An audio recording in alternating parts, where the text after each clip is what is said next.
At a massive show at Wembley Stadium, the headliner was all set to play in front of 72,000 people, a sold-out crowd, and a television audience of over 10 million. When all of a sudden, his main instrument with all of his pre-recorded backing music disappeared. He couldn't play. So the promoters asked a little-known artist with only an acoustic guitar to fill in. The song she played blew the audience away. And a few weeks later, due to word of mouth, her debut album went from selling a few 100,000 to over 2 million copies. Up next, the story of a song that didn't sound like anything on the radio and how it somehow dominated radio in 1988. Hey music junkies, Professor of Rock, always here to celebrate the greatest artists and the greatest songs of all time.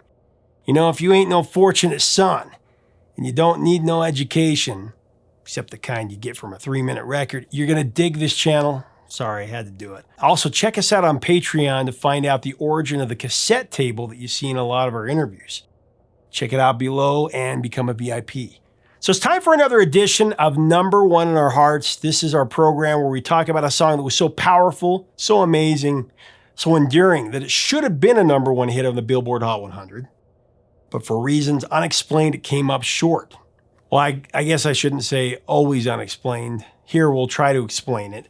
Most of the time, though, these songs are bigger than the song that was number one at that time. Most of the time, not always. Anyway, as Charlie Sheen's character Bud Fox says in the Oliver Stone movie Wall Street, before he meets Michael Douglas's infamous character Gordon Gekko, he says, life comes down to a few moments.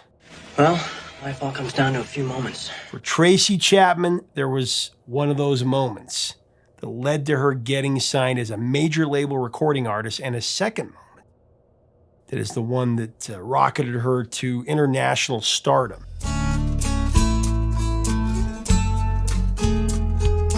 So let's go back to the first fateful moment. Very interesting here. While Tracy Chapman was a student at Tufts University in the mid-'80s, she performed on street corners and coffee houses of suburban Boston, Massachusetts.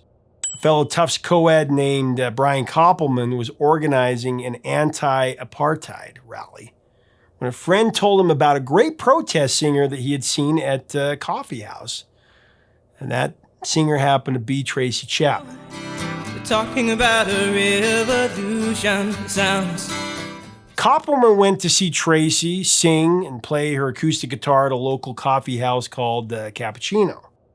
He was instantly smitten by the hypnotic realism in her music. He introduced himself to Tracy and told her about his father.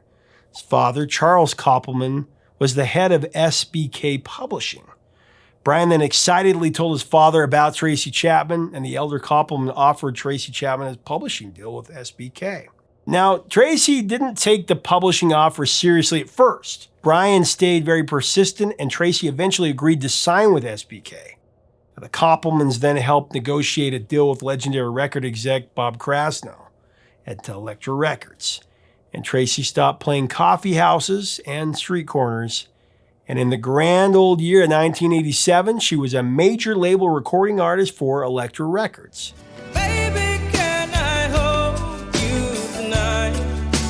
By recognizing the enormous raw potential of Tracy Chapman, it was obvious that Brian Koppelman had a gift for identifying talent. Actually, after graduating from Tufts University, Koppelman was hired as an A&R representative for Elektra, Giant, SBK, and EMI Records. He would later make his mark as an extremely successful showrunner, producer, and writer. Among his growing list of credits, Koppelman co-wrote the screenplay for the film Ocean's 13 and Rounders. And he's the co-creator and executive producer of the Showtime series Billions. Play clean. Be careful out there. All right, so let's delve into the story that led to the second defining moment for Tracy Chapman. The one that would blow her career out of the water. You got a fast car. Is it fast enough so we can fly away? Picking up on the building organic buzz about the newly signed Elektra recording artist, the producers of Nelson Mandela's 70th birthday tribute asked Tracy Chapman to be one of their many performers.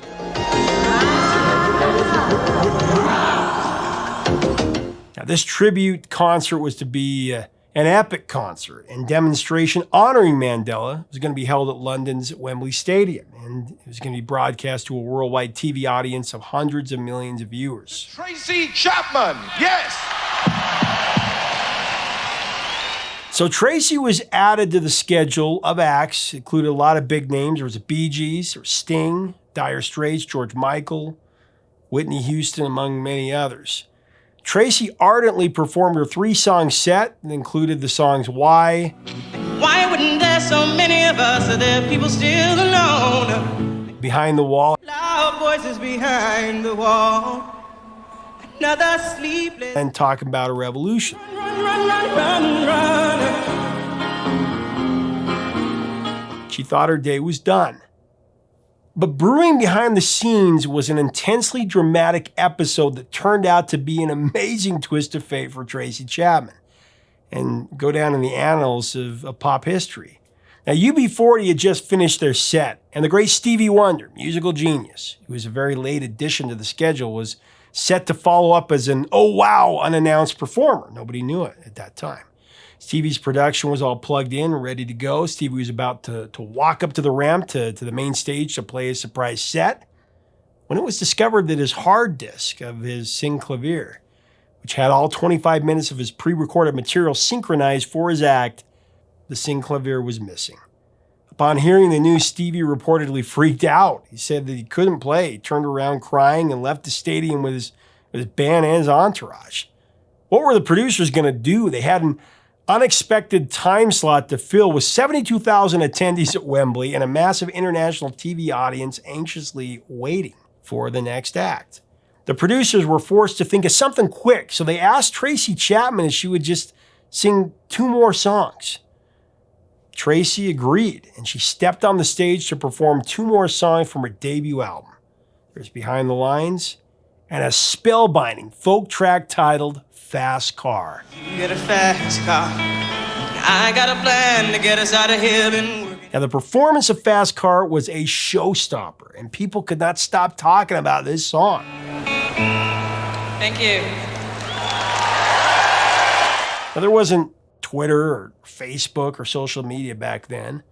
If there was, the name Tracy Chapman would have been trending off the charts.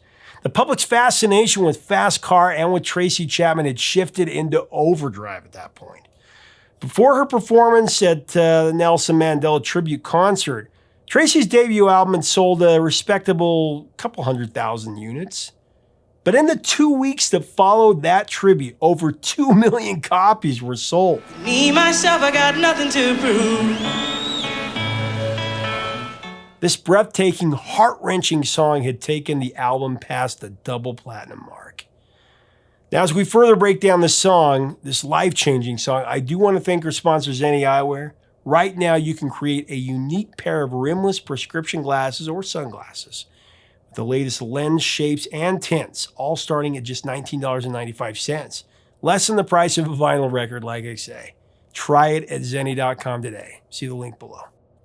Tracy Chapman was born to a poor working family in Cleveland, Ohio. Her parents divorced when she was only 4 years old, and she was raised by her single mother. As a child, she observed how people in the community where she lived struggled to make ends meet, praying that things would get better. See, my old man's got a problem. Yeah, with the bottle that's... Her experience watching those hardships inspired the writing of Fast Car, a song about 2 people trying to leave a homeless shelter and a life of poverty in hopes of starting a new life. I got a plan to get us out of here. Been working at the convenience store. Managed to save. As Tracy shares in the song's 4th verse, you got a fast car, we go cruising to entertain ourselves. Still ain't got a job, I work in a market as a checkout girl. I knew things will get better. Now work in the market as a checkout girl. I know things will get better. You find work and I'll get promoted. We'll move out of the shelter, buy a bigger house and live in the suburbs. We'll move out of the shelter, buy a bigger house and live in the suburbs. Fast Car is not a car song per se. A car is really just the means the couple is using to transport themselves to a place where they can have a happier existence. There's an urgency to get somewhere, anywhere. Take your fast car and keep on driving. I'm always moved by the piercing desperation of the last line and the refrain. We got to make a decision. Leave tonight or live and die this way. Make a decision. Leave tonight or live and die this way. It's a true paradigm shift. I mean, even at 13 years of age, it helped me to understand. In my estimation, this song is my generation's Blowing in the Wind. I remember the first time I heard it, I felt like I got punched in the gut. It literally knocked the wind out of me. Its heart-wrenching realism was a wake-up call to me of what was going on all over America. Starting from zero, got nothing to lose. Maybe we'll make something. Again, it was a paradigm shift for my young soul. Suddenly my complaining about, not having more channels on cable TV or my Walkman eating up my newest album seemed to be kind of selfish and petty. It made me stop looking at myself and my own needs, and it helped me to look outward. By so doing, I noticed some things that I really hadn't before. Had a feeling I could be someone, be someone, be someone. I remember watching my dad come home from working a 12 or 13-hour day as a painting contractor and then just go right back out and work on the house that he was building for our family. That summer, we were living in a rental home while he worked around the clock to finish our house. We lived in the rental house for over a year. I remember realizing what sacrifice that my dad was making as his example of hard work and dedication, trying to provide for me and my brothers and sisters. Fast Car connected with people in a deeply personal way. I mean, we've all had times in our lives when we just want to get away, jump in a car and drive out of town as fast as you can to forget all your troubles, your trials, gain a new perspective, or just for the healing rush of an impulsive trip on the road. So I remember when we were driving in your car. The achingly beautiful acoustic guitar figure that plays throughout the song, it is the guiding light that presses this song forward, and it's just brilliant.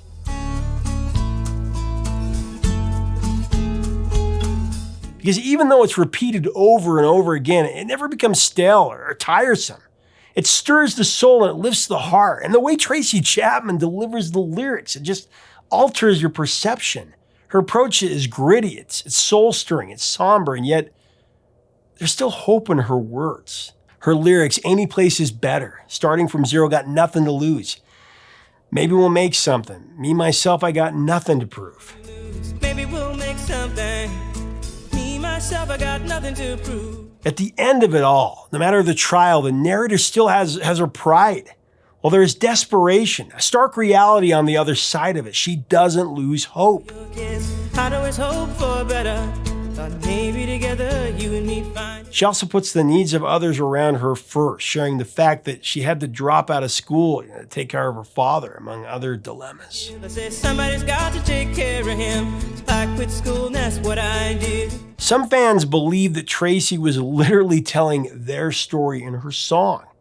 A fan once jokingly accused Tracy backstage of reading their diary because Fast Car so accurately mirrored their private ruminations. I had a feeling that I belonged. Fast Car really demonstrates the emotional power of a great song.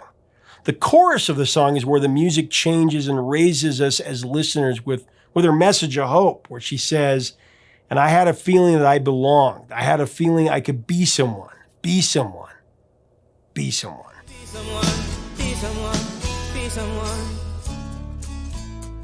Even though we don't know the outcome by the end of the song, we do believe that the narrator will rise above. I mean, we hope against hope that she'll catch a break and land on her feet for good. You got a fast car. You think about it, Fast Car was released as a single at a time when the pop music climate was full of rhythm and electric guitars. On one end of the pop spectrum of the late 80s, there was the surge of glam metal and hard rock, bands like Def Leppard, Poison, Bon Jovi, Aerosmith, Cinderella.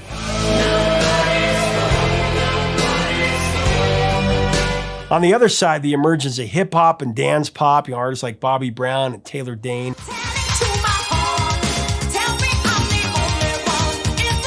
Prince, Terrence Trent D'Arby, and Pebbles.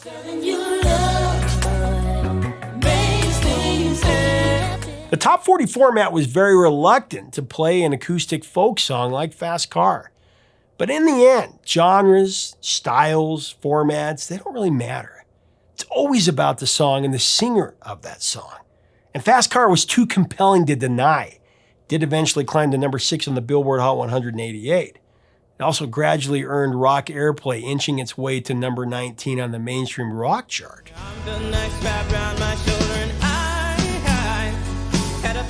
Now, the week it peaked at number 6 on the Hot 100, the songs in front of it were Simply Irresistible by the great Robert Palmer at number 5. Simply irresistible.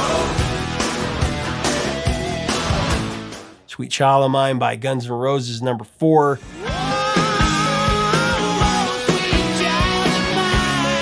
I Don't Want to Live Without Your Love by Chicago.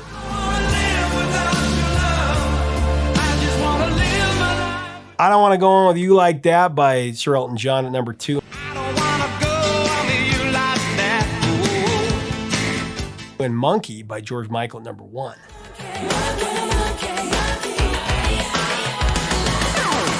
How much more proof are we going to need that the 80s were just immaculate? So many great hit songs. Take a fast car and keep on driving. The critical mass recognized Tracy Chapman's artistic genius as she was nominated for 6 Grammy Awards, including Record of the Year and Song of the Year in '89. She won 3 Grammys that year: Best New Artist, Best Female Vocal Performance, and Best Contemporary Folk Album. Tracy Chapman's debut LP has sold over 20 million copies around the world since its release, making it one of the first albums by a female artist to sell more than 10 million units. All this mad success is really cool and well-deserved for a humble, unaffected person like Tracy Chapman, who is painfully shy in public, as has been said, but a funny, intelligent, and charming sweetheart to those who know her privately. I hope to interview her one day about this masterpiece of 1988. Take a fast car and keep on driving. With Fast Car, Tracy Chapman gave those who felt abandoned a voice. It empowered those who were in a similar situation to make a decision. Leave tonight or live and die this way. A message that is as important today as it was in 1988 when Tracy first released it.